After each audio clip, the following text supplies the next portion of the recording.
A questão do financiamento tem sido, nas últimas décadas, um dos temas mais discutidos na agenda da construção do SUS.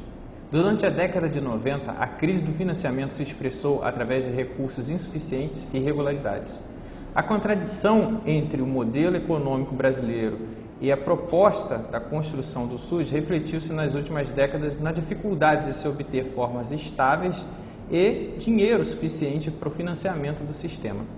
Seja bem-vindo ao nosso Espaço Aberto para a Saúde, que o tema vai ser gestão e financiamento.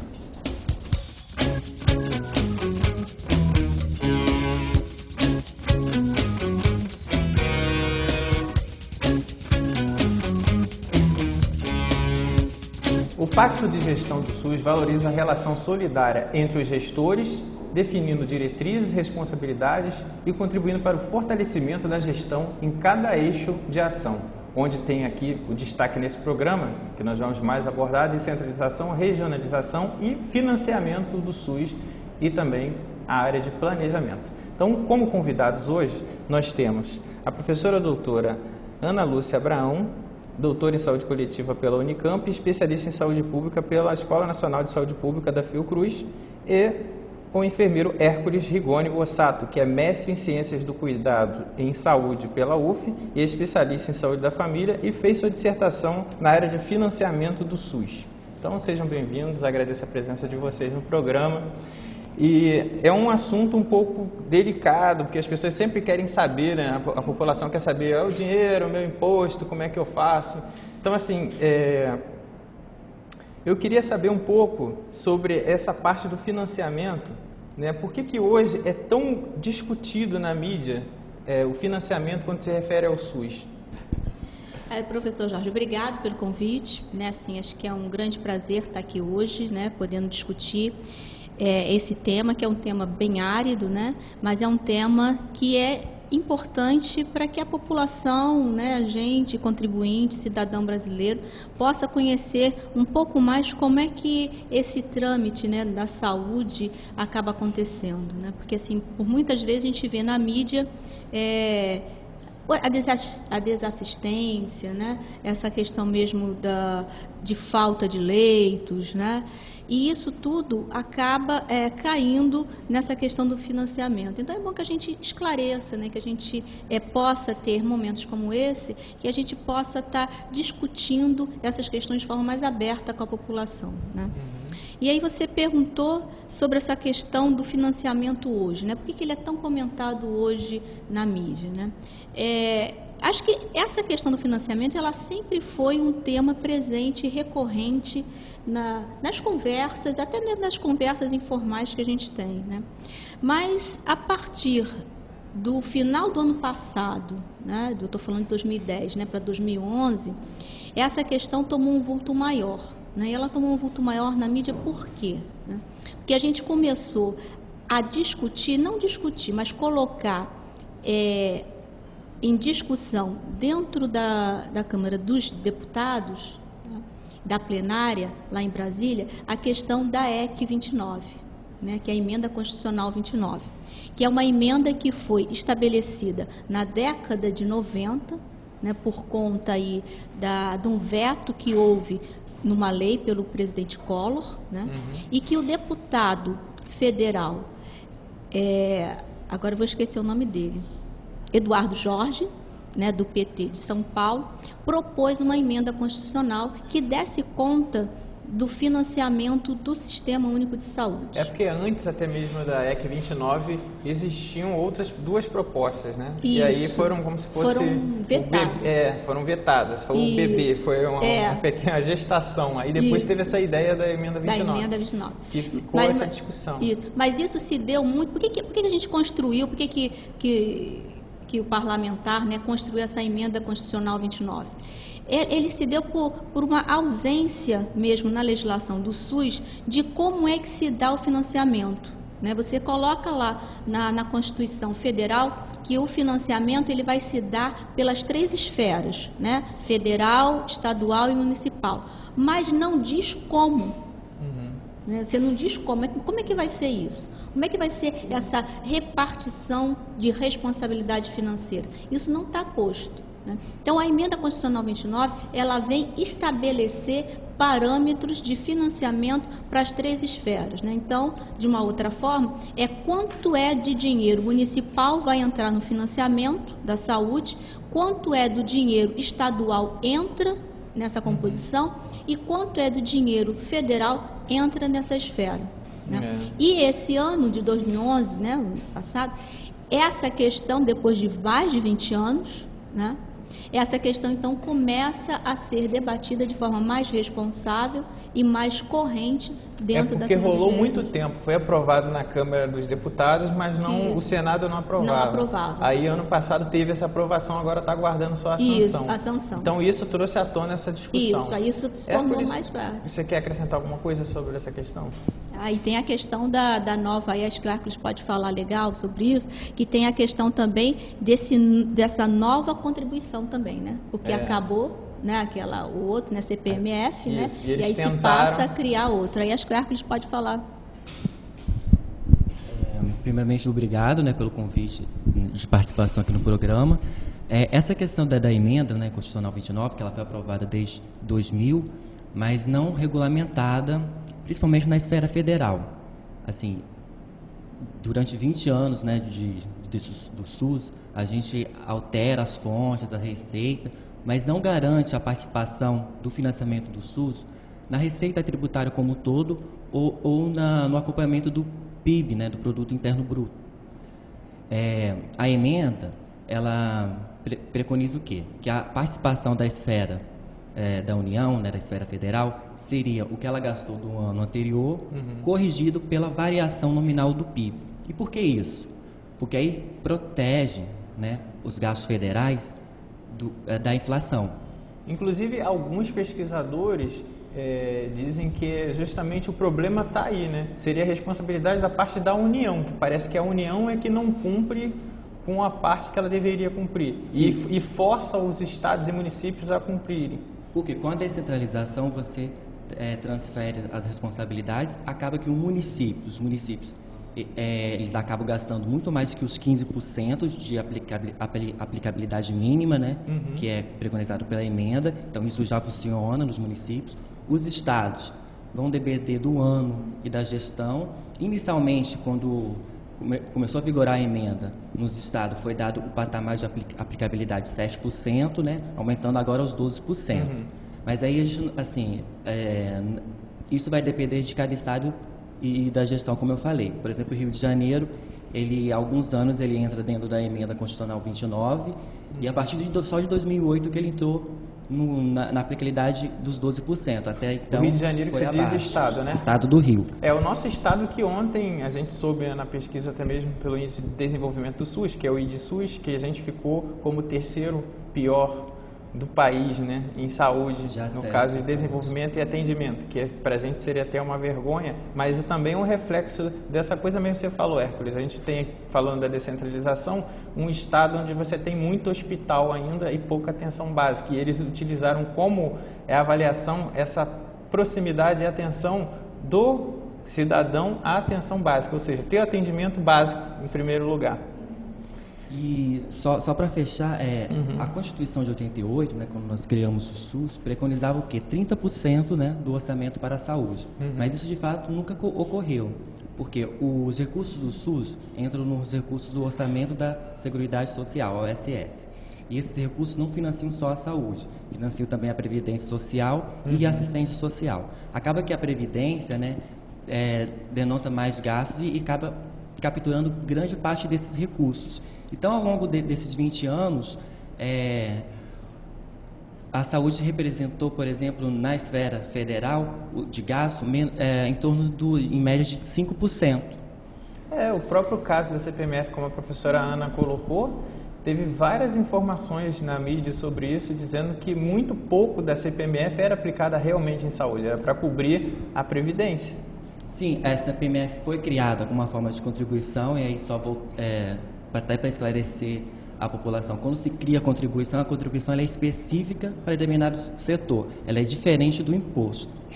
né? Então, os recursos da USS integram os impostos e contribuições. A CPMF ela foi criada como forma de uma contribuição para a saúde, mas ela nunca chegou a financiar a saúde. Em 99 ela começou a financiar a Previdência, e em 2001 o Fundo de Combate à Pobreza. Eu cheguei a ler que somente 2% de tudo arrecadado foi investido em saúde na CPMF. E, só voltando também ao assunto da questão na mídia, né, no ano passado teve a proposta, né, de votação, que é recorrente da CCS, que é a criação de uma nova contribuição social da saúde. Então, queriam regulamentar a emenda 29 na esfera federal, mas ao mesmo tempo queriam criar uma nova contribuição que seria específica para a saúde, mas que foi muito discutida, né? Até mesmo pelo país ter uma alta carga tributária e uma nova fonte de arrecadação. E ela não foi aprovada por enquanto. E né? isso foi teve foi uma regulamentada grande... a emenda, não foi aprovada a CCS, e teve também a discussão da DRU, né? Que eu acho um outro ponto negativo do financiamento das políticas sociais. Por que a DRU? Que é a desvinculação das receitas da União. A União ela pode capturar 20% desses recursos arrecadados e investir em outras áreas que não seja a saúde. Isso é bem penoso com a política social, principalmente para a saúde. Então, mesmo que se criem novas contribuições e mesmo com a emenda, 20% desses recursos vão ser destinados para as outras áreas. Isso é uma coisa legalizada. Ela ia terminar em dezembro de 2011, mas ela foi votada e vencida, né, a sua prorrogação até dezembro de 2015. Então, esse é um desafio que nós teremos na saúde, na questão do financiamento. Inclusive, eu já quero emendar com essa pergunta, né? Sobre a emenda 29, na opinião da professora Ana e da sua opinião, quais seriam os entraves para que esse projeto entre em vigor? Porque a gente sabe que só falta sancionar, mas aí o que vocês acham, enquanto pesquisadores da área, que vai ser difícil? Ele já fala a questão da DRU, né? Eu penso assim, definir o que é saúde, por exemplo, o que é dentro dessa esfera. Eu acho que essa questão do financiamento na saúde, acho que ela remete para essa questão econômica, macroeconômica mesmo, né? E do modelo de política que o Brasil está adotando, né?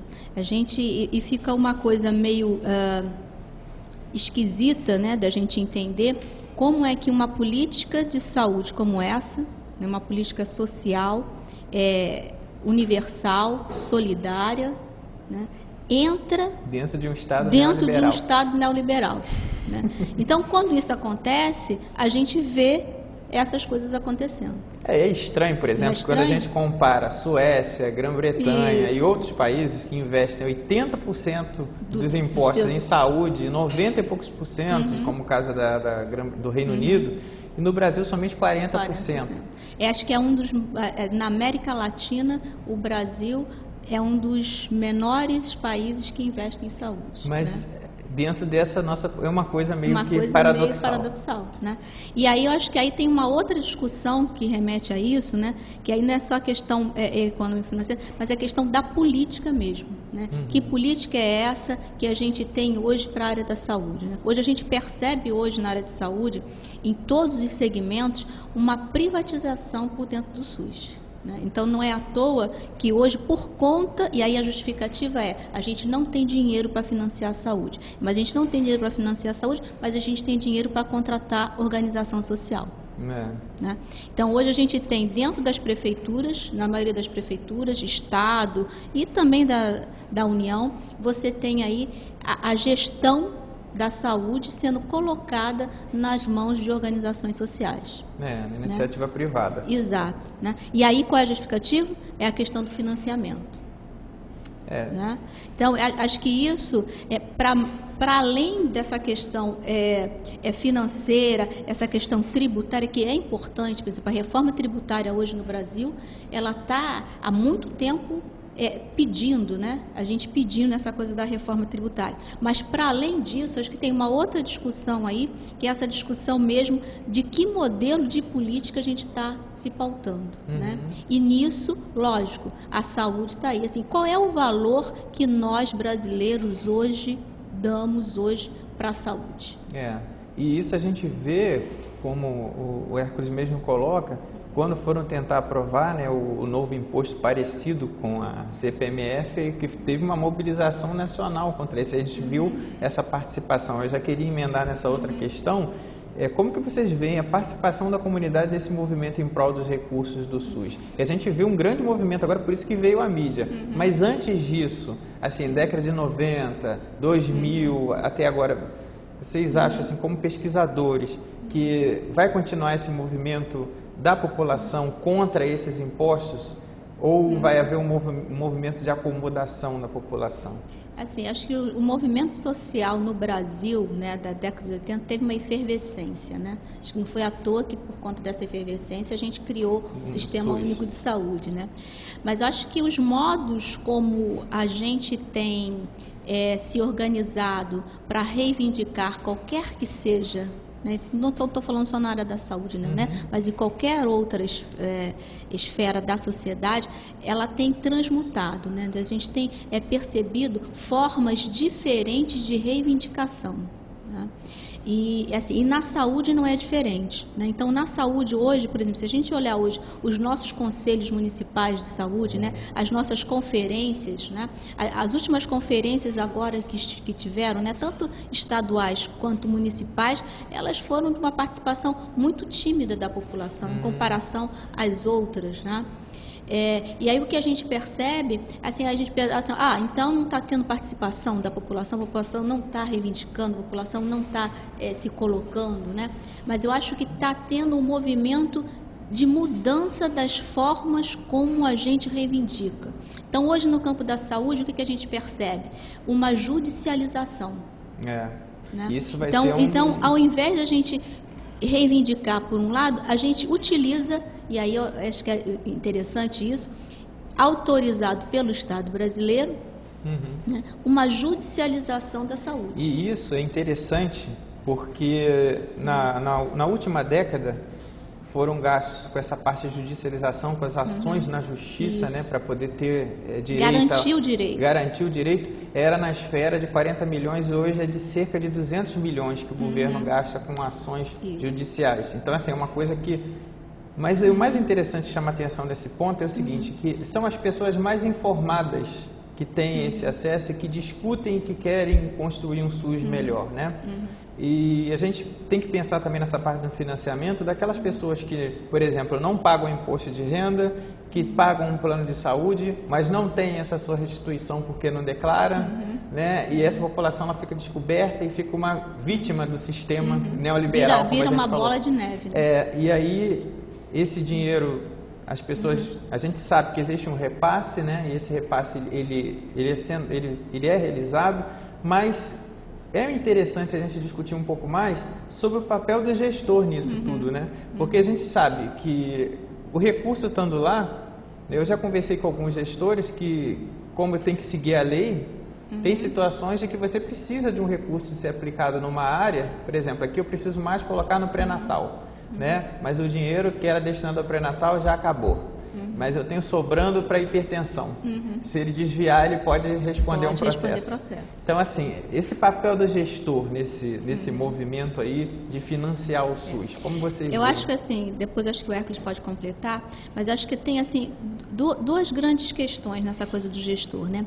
A primeira é que o gestor hoje, municipal, seja ele municipal, estadual, a gente tem um despreparo do gestor, né? Eu estou falando de despreparo no sentido de conhecer o que é o Sistema Único de Saúde.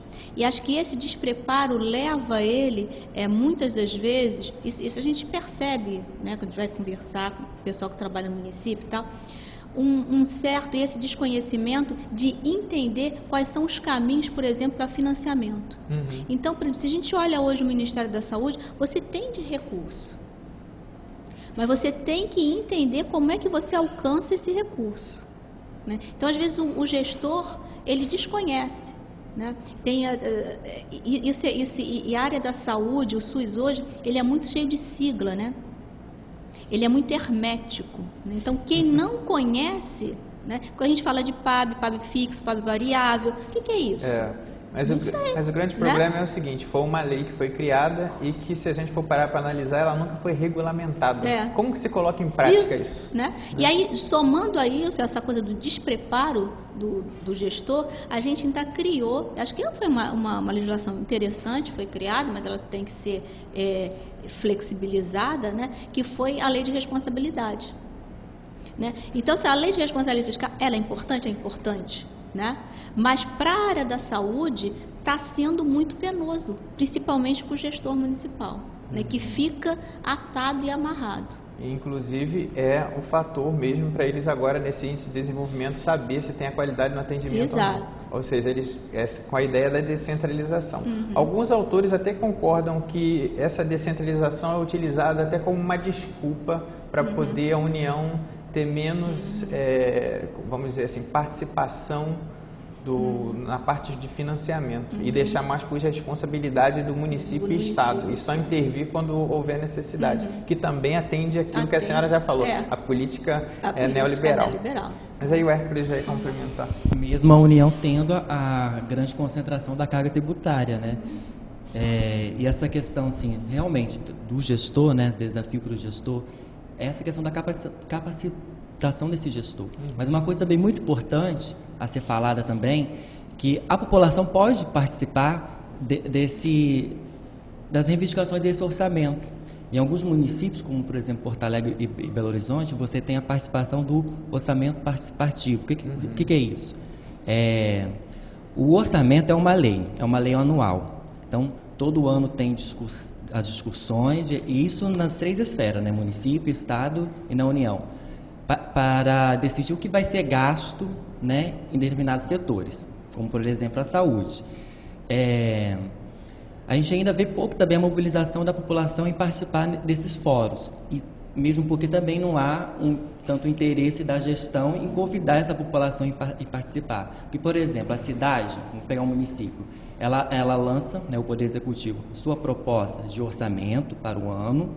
Isso é enviado à Câmara dos Vereadores, que vai estar discutindo e votando, podendo alterar um pouco dessa proposta. Assim, não pode gerar uma nova despesa sem antes colocar qual vai ser a fonte de arrecadação, né?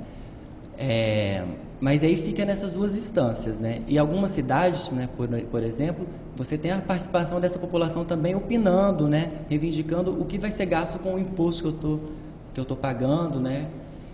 E isso é bastante interessante, né, num país que preconiza a democracia. Sim, né? E a participação social, né? Isso, a construção do SUS. E também tem a participação dele dentro do Conselho Municipal de Saúde, dos conselhos, né, municipais, estaduais e nacionais de saúde, porque os conselhos são deliberativos, né? As secretarias são poderes executivos, né? Executam aquela construção coletiva que está sendo deliberada nesses espaços. Mas os conselhos enfrentam ainda grandes dificuldades da autonomia, dificuldade de ter acesso desse usuário, porque nos conselhos participam usuários, profissionais de saúde e gestores. Então, são grandes desafios colocados aí para a gestão. Assim, muitas vezes tem uma grande dominância do Poder Executivo nesses espaços, né, de conselho, atrapalhando um pouco esse processo democrático. Agora a gente vai para o nosso quadro de perguntas por e-mail. Segundo dados da nossa própria Universidade Federal Fluminense, uma divulgação de pesquisa recente, a universidade é a 15ª da América Latina em acesso à internet e permanência na rede. Então, nada melhor do que a gente receber perguntas por e-mail. Então, se você quiser mandar uma pergunta para o nosso programa, é espaçoabertosaude@gmail.com, que está abaixo. Então, vamos agora ao nosso quadro. Então, aqui a gente tem uma pergunta da Adriana Mendes. Ela fala, afinal, quanto dinheiro é destinado à saúde e por que falta? Aí a gente teria que abrir por exemplo, abrir o orçamento de cada município para a gente ver quanto é que foi destinado daquele município, quanto do Estado entrou naquele município, quanto da União entrou. Isso é meio difícil, né? E essa parte por que falta a gente já tentou responder antes. A gente já tentou responder antes, né? Mas tem uma outra questão dessa coisa do financeiro, né? Que tem alguns pesquisadores que se debatem sobre isso. Assim, como é que eu vou saber quanto é que eu gasto, quanto é que eu preciso gastar, se eu não sei o quanto é que realmente custa? Né? E isso então, me lembrou agora uma coisa. Questão séria, me lembrou né? uma coisa, essa coisa do piso de atenção básica, que traz essa ideia também de produtividade, que lembra muito a década de 70, 80, de que você, para receber, você tem que trabalhar, que mercantiliza um pouco, mesmo sendo dentro do SUS, a ideia de saúde. Né? Mas essa coisa do financiamento hoje ainda é um grande nó, sabe por quê? Porque a gente continua pagando. Porque assim, o que a gente financia hoje dentro do sistema? A gente financia procedimento. Olha só que maluquice. Né? A gente financia procedimento dentro de uma lógica que a gente quer de promoção da saúde. Outro paradoxo. É outro paradoxo, não é isso? A gente ainda não conseguiu criar um mecanismo de financiamento que não seja sobre a doença. Inclusive, alguns pesquisadores dizem que essa lógica da promoção da saúde que é colocada não é uma lógica para poder realmente promover a saúde, mas sim para poder não ter gastos futuros no Estado neoliberal. Sim. Né? Você quer ver uma lógica mais... assim, na mídia, né? É aquele programa do Canal Globo, da TV Globo, né? Bem-estar. Bem-estar. Né? O que é o bem-estar? O bem-estar deve ter sido, se a gente olhar bem o bem-estar, ele deve ser financiado pelos grupos de saúde, né? Unimed, essas coisas assim, né? Por quê? Porque é para você não consumir e sobrecarregar. Exato. E eles vão ter muito gasto. Né? É interessante, realmente. Uma última questão para vocês. O David da Silva de Itaboraí pergunta: existe algum critério para selecionar os administradores do SUS? Porque a gente vê tanta irregularidade. Aí ele pergunta. Então, nós que escolhemos nossos representantes através do voto, né? Somos nós que vamos escolher os representantes do Poder Executivo, né? Os prefeitos, governadores e presidente, do Poder Legislativo, né? Nossos vereadores, senadores, deputados, eles que vão estar, no Executivo, eles vão estar montando sua equipe de gestão, né? Então, seus secretários de saúde, os ministros da saúde. Sim, mas será que essas pessoas, por exemplo, um gestor de um posto de saúde, acho que é isso que o David quis dizer, ele tem um treinamento, né? Digamos assim, para poder... deveria ter uma capacitação. É porque a gente começou conversando sobre isso. A população ela pode estar acompanhando, denunciando e fiscalizando dentro do espaço do controle social. Até mesmo para poder estar controlando melhor isso. Né? Mas ainda isso vai depender de cada município, nessa participação efetiva, né? Dessa população aí. Assim, e lembrando que a gente pode estar fiscalizando também, denunciando, não só o gestor público, mas também o gestor privado, né? Quando há irregularidades de denúncia, né? A saúde privada no Brasil, ela tem um caráter complementar e ela é fiscalizada e controlada pela Agência Nacional de Saúde Suplementar. Então, eu queria agora que vocês fizessem, só para fechar, qual seria o grande desafio para o financiamento do SUS no Brasil? Acho que, na minha opinião, assim, a questão do financiamento da saúde no Brasil hoje passa pelo modelo econômico que a gente tem no país. Esse seria o grande entrave. Esse seria um grande entrave. Porque você tem uma política para a saúde solidária dentro de um país que tem um regime político neoliberal. Por isso que você acha? Acho que duas grandes questões, né? Também concordo com a Ana nessa questão de modelo econômico. Não tá para tratar a saúde no Brasil como mercadoria, porque a nossa saúde ela é um direito e um dever do Estado mediante as políticas sociais. Mesmo que crie uma nova contribuição, antes de se criar uma nova contribuição, na minha opinião, é essencial uma reforma tributária. E as contribuições no nosso país não podem ser desvinculadas. Como assim? Elas são criadas primeiramente com caráter de contribuição e a partir de determinado tempo viram impostos. Foi o que aconteceu com a CPMF, porque a contribuição ela é específica, o imposto ele entra na competição geral de recursos. Então, olha só, agradeço a presença de vocês aqui. Hoje nós estivemos com a professora doutora Ana Lúcia Abraão e o mestre Hércules Rigoni e falamos de financiamento e gestão. Então, até o nosso próximo programa Espaço Aberto para a Saúde.